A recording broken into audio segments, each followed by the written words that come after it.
that's better. Afternoon, Jurgen. First of all, just a couple of things on Mo Salah.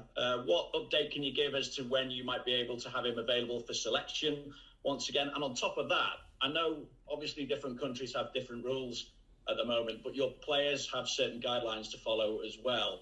So what's your view on him celebrating his brother's wedding, and does it become a disciplinary matter, or at least do you have to remind him of his responsibilities at this time? Okay, where do we start? We start with, he is probably back today. That's what I've heard. We're obviously in close contact with him all over the time, and how it always is in these cases. In the moment when you have a negative test, then it's the process really starts. He's in a good place. He feels well. No symptoms, and so that's all fine. The other thing, there's absolutely nothing to say in public about, to be honest. All the things I have to talk to my players about, it's nothing for the public. But what I can tell you, I was in the summer in Germany. A friend of mine had moved his birthday party only because of me, because he knew I'm in Germany. 50 people attended there. I decided in the last minute not to go. So. And that was only a birthday party, because and it was allowed in Germany. It was allowed in Germany in that time. It was outside, all that stuff, but I didn't go. So that's only one situation. In other countries, in other situations, there's more social. I'm not sure if it's the right word, but kind of pressure on you and stuff like this. And the brother's wedding is a very special moment. What I can say about my players, they are incredibly disciplined. All. I have to say, when I speak about all football players in general were very incredibly disciplined. There were some cases, of course, but they really know about the situation. But sometimes it doesn't work out like this, and something happens, and now we are in the situation we are in. But all the rest is just between Mo and me, and we did that already, so we are fine. On top of that, of course, you've sustained further injuries during the course of the international break, so I don't know whether you want to go through them one by one. Obviously, big disappointment with Joe Gomez being injured. First of all, how's he recovering? Oh, again, tough one, but the surgery was successful, and so he's now already recovering first from the surgery and then from starting the rehabilitation, but he's with his family, so he's in the best possible place, I would say. And yeah, that's it pretty much. So rehab started now. That's how it is. When after surgery you count from that moment on backwards, and we help as much as we can. But for the first few days, all of the boys after surgery, you probably feel pretty alone. That's how it is. But when you have your family around, and that's in this case the case, then it's all good. Or as good as possible. That's it. And the others to go through, obviously Jordan Henderson, Trent Alexander-Arnold, Fabinho, Thiago, Reece Williams. Will they be available this weekend? We will see. Oh, Hendo not, Trent not. That's clear. And all the rest we will see. So, but who are the others? Sorry. I said, yeah, Jordan, Trent, Fabinho, and Thiago. Where are they at? Yeah, in a good way. Ox in a good way. So they're all closer, but we will see if it's close enough for the weekend. And finally, for me, Jurgen, I just wonder, how much of a threat do you see Leicester in the season's title race? Brendan has had injuries to deal with himself as well, yet there they are, top of the league, flying at the moment. Yeah. Of course they are in. It's the 8th match day, and Leicester showed not only last year how good they can be, and this year again changed their style slightly. Had to, maybe because of the injuries they had. Dealt really well with it. Good example of how you can deal with the injury crisis, whatever. Really did really well. Are in a good moment. Have a clear idea how they want to play. And that's a tough one, and so of course they are contenders for everything that they were last year for a long period, and this year they are more experienced in the situation, so yeah, of course. Fantastic. Okay, Mandy from Premier League Productions. Mandy. Hello, Jurgen. Hi. Jamie Vardy, of course, has a great record against the top teams, as I'm sure you know. What do you think it is about him that makes him so difficult to stop? His speed, first and foremost, that's probably is incredible, and how he uses that, how smart he is, how he developed his game over the years. He's a massive threat for everybody. He really gambles in a good way with the last line, is taking the risk in these situations, but that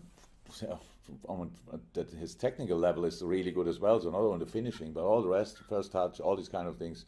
Jamie's a proper player, I have to say, and so yeah, it's always a challenge to defend him, and the only way I know to defend him is to make sure that he get not a pass he wants. So that means we have to defend all the others as well. And just another one, we're doing a feature on leadership, so asking quite a lot of managers about that. In your opinion, what's the most important trait when it comes to leadership and management? Listening. To your players, to yourself, or? To everybody and everything, because you only can make decisions if you know as much as possible about the situation. That means first and foremost listening. Nobody is I don't know any person who can make decisions just without knowing anything about it. Unfortunately, in the world we have a lot of people who are doing that constantly, that they're completely clueless but still making decisions, especially politicians, but that's the world out there. I don't understand it like this. Okay, fantastic. We'll go to James from TalkSport, and then Ian Kennedy from BBC Merseyside, and then Carl Markham from Press Association. Yes, James. Hi, Jurgen. Hello. Jurgen, obviously it was a really bitter blow to swallow with Joe Gomez suffering that injury on international duty. Just how pleased are you that you've now got the players until March? They're not going anywhere, and you can keep them under control at Liverpool. Yeah, of course I'm happy about that, but that's not really. I don't. Look, the situation is really difficult for all of us. It was difficult for the FAs and for the UEFA, and they had to cancel a European Championship in the summer. So now we all ask them to just don't play international football anymore. But we know they have the same problem like the leagues, the national leagues have. So I'm not blaming anybody, any coach or whatever for these kind of injuries. It's the situation we are in, and so that doesn't change. We have now the most intense period without international football is coming up now. From now until February probably. We play pretty much every 3 days. That's exactly, it's better you have them around, because then you can judge exactly what they do and stuff like this, and we do things they are used to and all these kind of things. We go to a national team, there are always other fitness coaches. They didn't work maybe for the last 4 or 6 weeks, and then they're really in it. That's possible, but that's the situation. No, the most intense period is coming up now, so I'm happy that they are back, and I'm happy that most of them came back healthy, and how fit we will see. But that doesn't change the general situation. Okay, Ian Kennedy, BBC Radio Merseyside. Hi, Jurgen. Just given the injuries and selection issues that we've been talking about, does this underline how important it is to have a way of playing at a club that runs throughout all the different levels and all the age groups of the club? So when players, particularly young players, are needing to come through, that they already know the system and how you want them to play? Very important. But there's still, of course, some distance. So it's like between the U23s, for example, and us, and the first team playing. There's still you cannot play exactly like we do in the U23s for different reasons. What do the opponents do? But a lot of things should be very, very similar, if not exactly the same. And so, yes, it's very important. And in our case, in our situation, it is the case that the boys know before they arrive in our training what we want them to do. But then there's still a little distance. But the boys who came up so far were absolutely incredible. They did really incredible. Of course, we all know that Nate played a super game, Reece played a super game, Curtis is maybe the main example, but there are other boys in the training at the moment. They all look really, really good. Longstaff, Glatzel, Leighton Clarkson, Jake Kane, they look sensationally well. Billy is back as well after all the little and big issues he had. Is back as well in training. So we are blessed with a lot of talent around us, and some were not in training but are already maybe on their way, which I don't know in the moment. And so yes, the door is open. In our situation especially, the door is open, but the door is always open, and it helps when you have the same idea of football. Thank you, Ian. And then we'll go to Carl Markham, and then we'll finish with on the open part of the press conference with Per from TV2 Norway. Carl first. Hey, Jurgen. Hi, Carl. Hi. I know you've mentioned before that we're in a unique situation with this season now playing, but have you ever had to deal with an injury situation like the one you've got at the moment? And how do you approach sort of planning for 3 games a week when it's like this? Taking it game by game doesn't work in a different way, because if you think about the next game before you play the game in front of you, then you have no chance in that game, and that makes no sense. Then you have completely different problems a few days later. So it's just game by game. That will never change.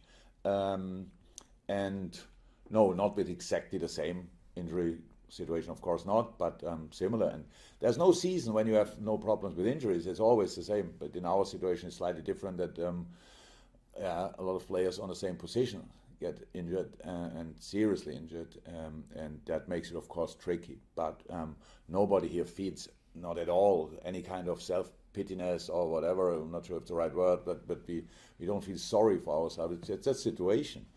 In a moment when you get the information, then it's a moment where that hits you really. But a minute later, you are already in the solution process, and that's exactly where we are very long in that already. And so now we have players available, and I always said, as long as we can field 11 players, we will fight for the 3 points, and we will line up 3 players on that. I can promise that, at least for Sunday, and then we will fight with all we have.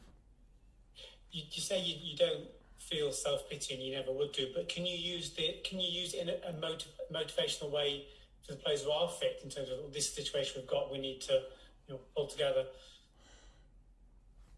Of course, but it's not here.